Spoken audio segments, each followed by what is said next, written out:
kita kan, gue sempat kemarin sharing outlook bro di video gue yang lumayan sempat viral ya video gue, yaitu prediksi di 2030 dan sempat banyak teman-teman juga di sini yang nanya sebenarnya apa sih 2030 itu. 2030 tuh bukan kita bikin itu bukan asal ngemeng ya bro ya, tapi itu adalah observasi pribadi gue ya. Jadi pertama yang gue lihat adalah disrupsi secara teknologi ya, dan itu memang terjadi sekarang tuh udah terjadi. Disrupsi AI 2030 CS tuh udah nggak ada menurut gue, dan itu akan menggantikan banyak sekali workforce yang terjadi di dunia. Jadi disrupsi akan datang dari AI duluan. Dan yang kedua adalah threat cyber security. Karena dengan chip-chip Nvidia yang lebih canggih, itu ntar komputasi akan juga lebih canggih bro. Dengan AI juga, itu akan lebih jago lagi orang yang udah memang jago security breach.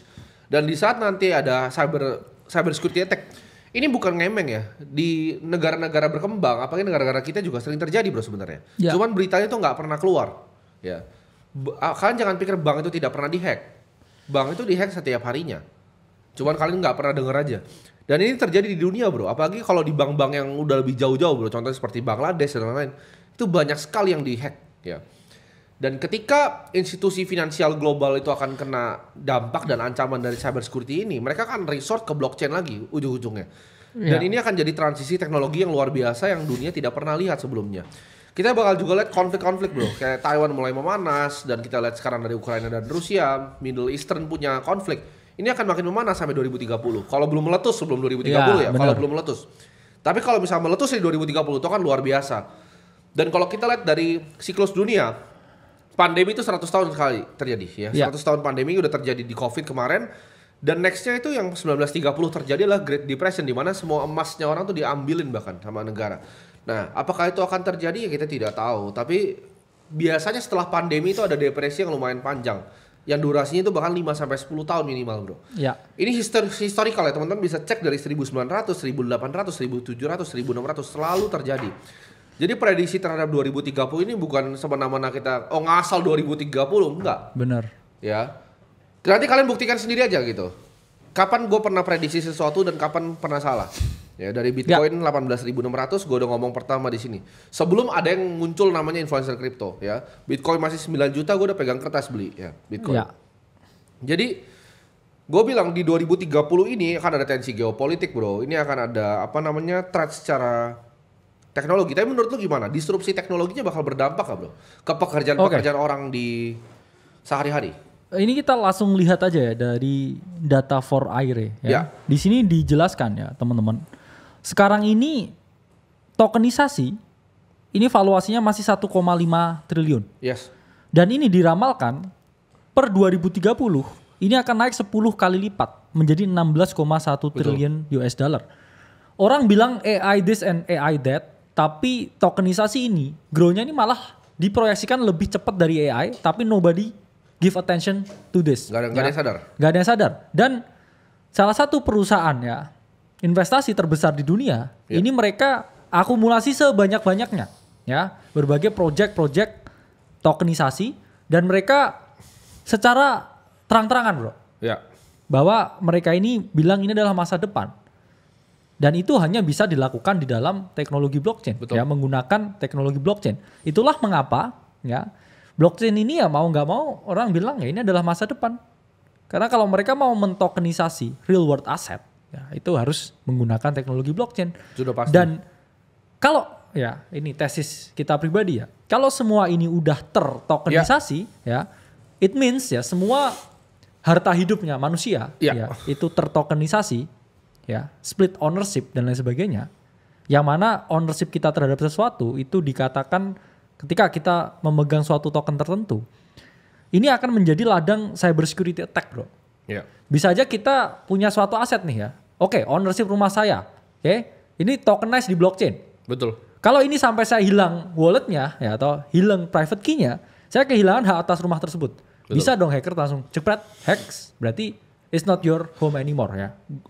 Ini jadi gini bro, ini teman-teman kan di sini kemarin tuh sempat juga ada beberapa bro yang masih punya pikiran skeptis bahwa mereka pikir tidak ada lah yang namanya orang elit yang menguasai dunia. Tidak ada orang yang benar-benar menguasai dunia, itu cuman akal-akalan gua gitu kan. Ini gua kasih tahu lo ya. Ini kan makanya lu kalau ngomong pakai fakta dan data. Kemarin kan ada namanya World Economic Forum yang terjadi di Davos. Ini gua kasih akan data yang lu nggak akan pernah even mikir untuk mikir data ini bro. Ya. Jadi kalau lu cek di Davos kemarin, lu coba cari pelacur di sana. Ya, beneran, pelacur beneran. Lu tidak akan ketemu satupun. Kenapa? Karena semuanya sudah di book 3 bulan in advance sebelum acaranya bro. Di Davos. Oke. Coba lu pikir, para penguasa-penguasa dunia itu ngapain di sana? Terus lu pikir mereka peduli sama lu semua? Iya. Karena ini fakta beneran dong. Kalau coba bener-bener cari pelacur di Davos. Cari sekarang. Nggak ada. Ya. Nggak ada bro. Nggak bisa dicari. Iya. Karena ini bro. 2030 saya melihatnya ini mungkin ya. Mungkin bank-bank ini akan kolaps. Ya. Tapi cuma ada satu ya bank yang bertahan bro. Itu bangsawan biasanya. Makanya harus kaya dulu kan. Kalian pikir gak sih kayak gue aja ya kadang ngurusin orang yang kayak skeptis bilang oh ini cuma akal-akalan mereka ini gak ada sebenarnya begini. Kayak kita bikin begini dapat apa sih gitu. Kayak kadang tuh gue tuh juga capek ngurusin orang-orang seperti itu bro. Lu bisa bayangin gak sih orang yang dilahirin dari dinasti banking bro. Dari 1800. Bangsawan ya. Bangsawan beneran. Ya bener, bangsawan beneran. Dan kalian harus tahu loh, mereka itu lebih powerful dibanding raja-raja. Zaman dulu ya, tahun 1600, raja-raja itu aja ngutang ke orang namanya Jakob Fugger. Ya, dia bankir paling kaya. Menurut tuh keluarganya dia masih ada nggak sampai sekarang? Itu kan pertanyaan gue. Jadi, lu jangan pikir tidak ada orang yang memang kuasain semuanya. Karena orang yang nguasain duit itu ujung-ujungnya dia kok bisa kontrol semuanya bro. Ya. Jadi zaman dulu ketika di Roma itu kan semuanya dikuasai oleh gereja Katolik bro. Gereja Katolik itu nggak boleh namanya usury atau namanya riba kalau di orang Indonesia tahu lebih taunya riba itu dilarang bro. Ya. Tapi karena dia punya sangat banyak uang dia bisa sogok semua orang di gerejanya untuk akhirnya bilang bandnya diangkat. Jadi ada orang yang punya uang yang kuasain dunia. Nah apa yang dia lakukan untuk jadi orang paling kaya bro? Yang dia lakukan adalah dia beli tambang-tambang emas yang ada di keliling Eropa. Karena ketika waktu itu adalah transisi teknologi uang komoditas. Ini kan persis seperti Bitcoin di sekarang. Ya. Dia yang pertama nguasain itu dan akhirnya dia pakai itu untuk bayar semua orang. Jadi kalau kalian mikir tidak ada orang sangat kaya di dunia ini yang ngontrol cara dunia ini bekerja. Menurut gua kalian pure delusional. Ya. Kalian bilang oh tidak ada yang apa, ini semua tiba-tiba aja bro, nggak by design. Itu kalian bodoh menurut gua. Ya. Bro kakak bilang tokenisasi, tapi kita coba pikir lebih lanjut. Tokenisasi itu apa? Fractional ownership kan sebenarnya. Ya. Artinya apa? Lu nggak akan punya apapun nanti di masa depan. Yes. Artinya itu, lu tidak akan punya apapun di masa depan dan lu akan tetap disuruh untuk bahagia. Jadi lu nggak akan punya rumah lagi, lu nggak akan punya mobil lagi, lu nggak akan punya tanah lagi. Ya. Karena mereka tahu dunia ini akan makin banyak populasinya. Gini, gua sama bro kakak aja tadi dia aja udah gedek gitu kan. Kok ada influencer bego begini ngomong di media? Kita aja di level kita yang masih curut ini, kita tuh udah kesel gitu loh, lihat kayak begitu. Gimana kalau misalnya ini orang-orang elit yang ngelihat kalian semua, wah demo ini itu. Iya. Kalau itu semua bisa digantiin sama robot, menurut lu nggak digantiin sama robot? Digantiin bos. Mereka tuh lihat dunia tuh sedikit berbeda. Gua sama bro kakak kita tuh orang miskin yang kebetulan punya uang. Tapi kita mentalnya lu lihat ini tetap gorengan. Mereka itu nggak mau makan gorengan kayak begini. Mereka lahir tuh udah dari dinasti banking. Jadi kalau kalian mikir tidak ada yang kuasain, jawabannya ada dan itu yang kita pengen sharing sebenarnya. Iya. Agendanya mereka ini apa dalam melihat dunia ini ke depan? Karena mereka itu duduk di satu tempat di ruangan tertutup untuk decide oke dunia ini mau kemana. Gitu. Terus menurut lu apakah orang-orang begitu adalah orang-orang yang bermoral? Nah itu lu pakai data gue yang tadi lu pikir sendiri apa yang mereka lakukan di sana gitu kan. Nah orang-orang kayak lu kan nggak nyampe gitu otaknya ke sana karena mereka nggak tahu bro bahkan. Mereka bahkan nggak tahu tempatnya itu tuh di mana gitu. Terus kenapa harus meetingnya di situ? Kan itu pertanyaan-pertanyaan yang selalu lempar kan. Dan siapa aja yang datang memang di meetingnya? Kok semua presiden datang ke situ? Kok semua bankir di sekeliling dunia datang ke situ? Jadi itu yang kita mau bawain bro sebenarnya ya. Nanti di tanggal 7 ya bro ya. Ya. Jadi tanggal 7 ini kita mau bikin acara ya, acara besar. Dekat sini sih. Acara besar. Jadi teman-teman yang dari luar kota nanti bisa datang juga. Ya acaranya itu tentang bahas, kita sebutnya Great Reset. Kenapa Great Reset? Karena di setiap ini bro, apa namanya, di setiap siklus yang seperti ini itu tangga justru. Iya. Orang nggak bisa jadi kaya bro, kalau dulu dia cuman ngarit-ngarit sawah itu dia nggak bisa jadi kaya dulu. Tapi ketika dia punya, apa namanya, desa diserang, ketika dia bisa bunuh banyak orang, dia bisa naik jadi kesatria. Jadi cara lu naik tangga di hidup ini itu hanya dengan kehancuran. Ya, ketika ada chaos, ada kerusuhan, kehancuran. itu tangga lu untuk naik. Dan 2030 ini menurut gue makanya riset bro. Ini ada yang mau di reset sama mereka.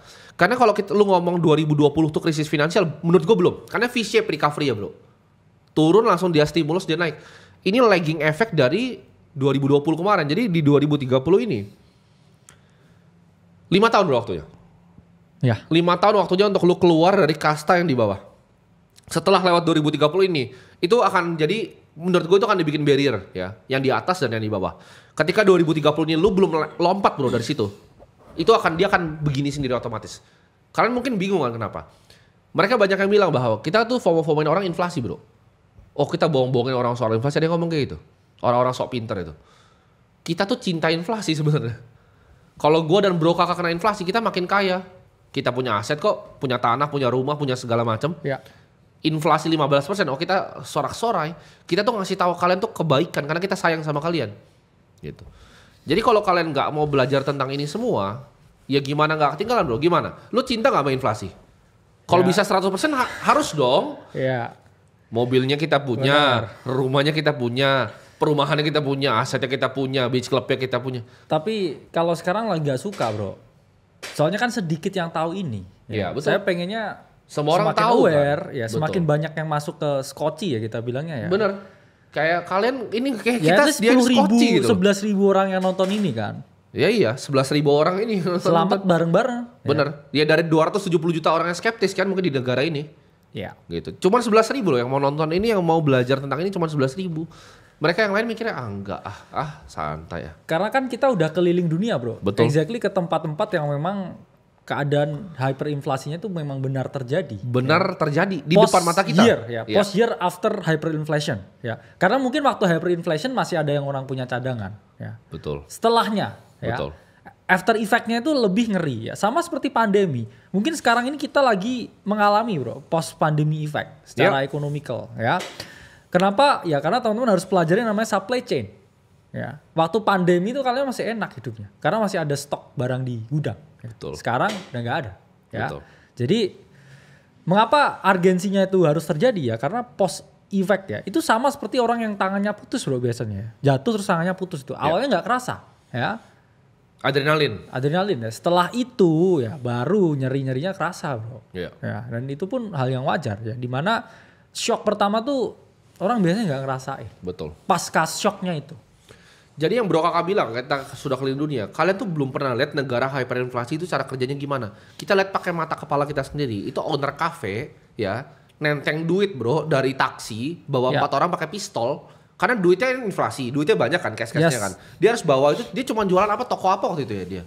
Kayak toko bakery gitu ya, jualan roti. Dia harus pakai ini, tray. Dorong duitnya tapi bawa 4 pisau kan takut duitnya dicolong. Lu belum pernah lihat kayak begituan gitu loh. Kurang jauh mainnya. Ya, dan juga orang yang kerja di minimarket ya ceritanya itu harga itu nggak bisa diprogram di komputer. Oh iya, yang kita ngobrol di depannya tokonya kan. Ditulis di kertas. Kenapa? Karena setiap 3 hari harganya ganti. Ya. Itu menurut tuh gila kan, tapi itu udah terjadi di sebenarnya ya negara yang kalau gue bilang yang nggak jelek-jelek banget ekonominya sebenarnya. Iya. Tapi hyperinflasi karena salah kebijakan fiskal. Jadi kalian jangan anggap ini sebelah mata. Tapi gimana orang yang punya aset di negara itu jadi dewa. Jadi kaya raya. Bahkan jadi dewa disebutnya kan di negara itu. Ya, semua airport pun ditulis pakai perusahaan dia. Ada yang di situ ya bro, memang dia all in Bitcoin dan terjadi hyperinflation di negaranya ya. Yang ada ya dia akhirnya ke Amerika ya, hidup pensiun di Amerika atau kalau enggak di negara itu tapi punya semua toko yang ada di sana. Betul. Ya. Jadi ya itulah ya orang yang berhasil masuk Skoci dan bisa survive ya akhirnya.